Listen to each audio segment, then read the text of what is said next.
Hi, and welcome to another one of my videos on vintage HiFi. In today's video I'll be looking at the Pioneer SX300 receiver, made in about 1973-76 in that kind of time frame. This is just a 7 watts a channel receiver, 30 Hz to 20 kHz was the frequency range.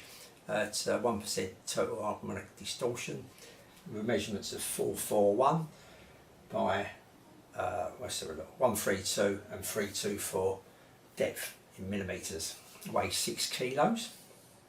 So in this video I'll just be giving my thoughts on the sound, if I liked it or not, and just a general build quality kind of thing, and what I thought about it.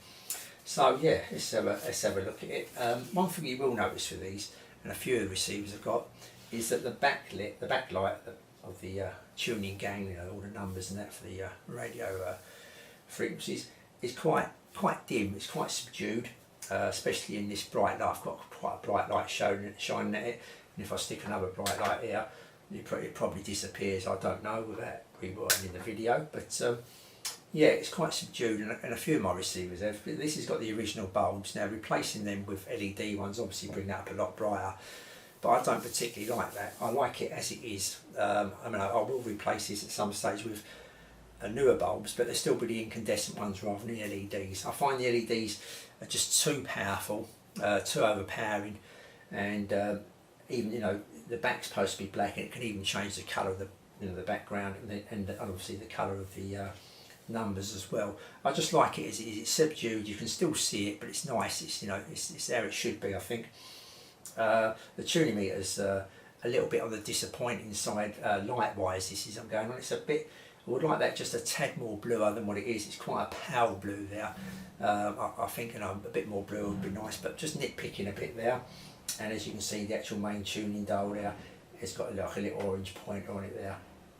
I did notice tuning it hasn't got an error in at the moment, but I did notice tuning it compared with other receivers and tuners I got, that the tuning meter was a bit on the low side. I've got the aerial in the same position. It's a dipole aerial downstairs, and it's about half, maybe one with others. It's a bit on the low side, the actual tuning, but it still sounded fine. It's just a little bit on the low side.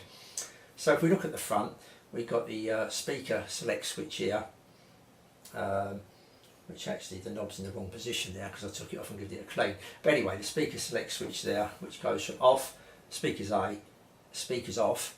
Well, actually that off is actually on off button, so it goes from on off, so on, and it will be speakers A, then speakers off for headphones obviously, then speakers B, speakers A and B, your headphone socket, your bass control, your treble control, your balance, your volume, loudness, mono, tape monitor, and your function buttons, which are AM, FM, phono, and auxiliary, and also your tuning dial here. Right, yeah, just going on these buttons. These are like the Pioneer buttons. I say these controls. These are like Pioneer, pretty typical I think for Pioneer. You've kind of got the mirror, slice mirror effect, a bit like a disco ball I suppose, in slices the mirror. You may be able to pick that up as I spin it round with a little bit of sun coming in. Kind of gives that sunburst kind of effect on the rest of the silver panel. I don't know if you can pick that up there. I'll do it there slowly, and I'll stick a light on as well, and you may be able to pick it up. I think it's just giving it that glitter kind of look, like a glitter kind of look, razzle dazzle kind of look, maybe just to make it more appealing and people go there rather than something different. I don't know, but that's the kind of style they've got to their knobs on all of them there. Yeah, so that's that. I'll spin it around the other way now. In fact, I should have turned it off, but it doesn't matter. And on the back you've got your aerial connections there, AM, FM and your ground, the FM being 75 ohms and 300 ohms. Then you've got your phono, auxiliary, tape monitor, tape record, tape playback, then you tape record and playback in your 5-pin DIMM there. Then you've got your speakers, left and right, 2 sets of speakers, your fuse, and you've got AC outlets here. You've got switched and unswitched, and they're rated 150 watts for the switched and 250 watts for the unswitched. So that's the back, and we spin it back round. Yeah, it's quite a solidly built unit. It's like a veneer wood, I should imagine, which seems that way. I think yes, it is a little bit coming off there. This is in quite good condition. A few light scratches at the top, but they're very light. A few markings here where people put a sticker for their favourite radio stations, which can be a bit of a pain to get off. I've managed to get them all off so far. I'll give this a try. One solution I use, it hasn't come off yet. Hopefully the other one will work, but no rush for that anyway. Anyway, I took it apart, and it's fairly straightforward to come apart. There's 4 screws at the bottom. I don't think it's needed to show. I think you know what 4 screws look like to undo the bottom. Once you undo them, I would advise undoing this screw here and this screw here, and you may have another screw here, which seems like to be missing on this. But yeah, I'll undo these 2 screws. It just takes this back cardboard panel off and just makes it easier for it to pull this old assembly out. Was like that. With that in, it's scraping against the top and it starts bending the cardboard. A lot easier just to undo them 2 screws. So here's a picture of it inside. As you can see, it's quite clean now, or very clean considering it's nearly 50 years old, so I was quite pleased about that. Everything looks fine in there. Here's another picture here which I'll show you. The yellow box is showing the main backlight assembly unit there, and that's including the tuning meter bulb. It goes right the way along, and then red arrows show the screws you would have to undo to get that assembly out to change any bulbs, while the white arrow is showing you where the stereo indicator light is, and that looks like it's just going to be a little bit awkward to get to, but I dare say if I need to I can get to that. But as luck would have it, all these bulbs work, so no need to replace anything yet. The next picture is the underside of it underneath, showing you what's going on there with the circuit board and that. So yeah, all in all, quite a clean and nice unit. So right, okay, weight, like I say, weighs 6 kilos. It's quite a narrow one considering it's quite a baby really. It's only rated at 7 watts a channel. But yeah, it's quite a punchy unit. I'll give you my, I'm not an expert. I listen to quite a variety of genres of music. Yeah, so I'll give it a test run, and that 3 different sets of speakers, Morton Schultz 10 bookshelf, for someone who may be thinking about bookshelf speakers, I mean Ditton 15s, and my Wolfdale Delta 70s. So I'll give it 3 sets of speakers downstairs, and I have my living room set up a bit like this. It's 3 metres across, or 3.5 metres across, 7 metres down, and I usually stick the stereo in the middle. Speakers about 1 metre apart from each wall and 1 metre from the back wall as well. So that's roughly where it is. I usually take about 3 positions listening, about 2 metres I think, 3 metres and 5, somewhere around there. Some pretty much here and towards the back of the room as well, so I can get a feel of how it sounds in the room and how much volume I need to get down the other end. I mean obviously some people have got smaller rooms than that, and some people have probably got a lot larger rooms than that. But anyway, now I had this on number 2 up here in my little thing. I have it on number 2, and that's quite loud in here. Obviously my ear rolls in here and off against the speakers. Anyway, downstairs I cranked it up to number 3, and that would suffice. That was quite good. That was quite quite a punchy and powerful unit for 7 watts. I was quite surprised. So yeah, on number 3 it was quite punchy and powerful.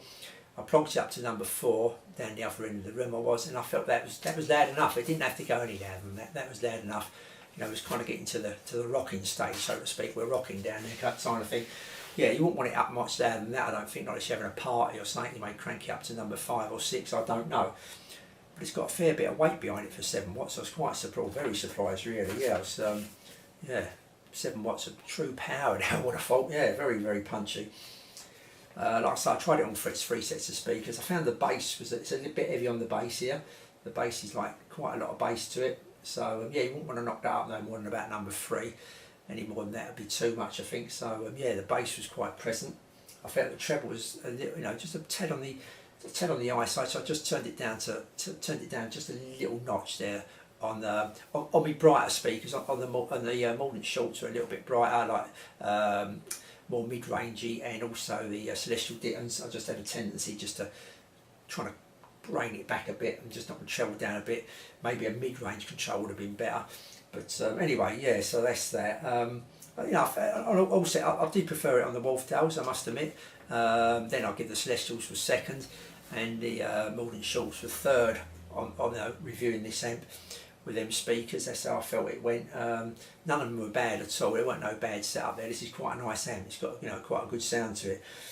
Vocals were good and clear. I felt quite open, good and clear. Everything sounded quite nice, to be honest with you.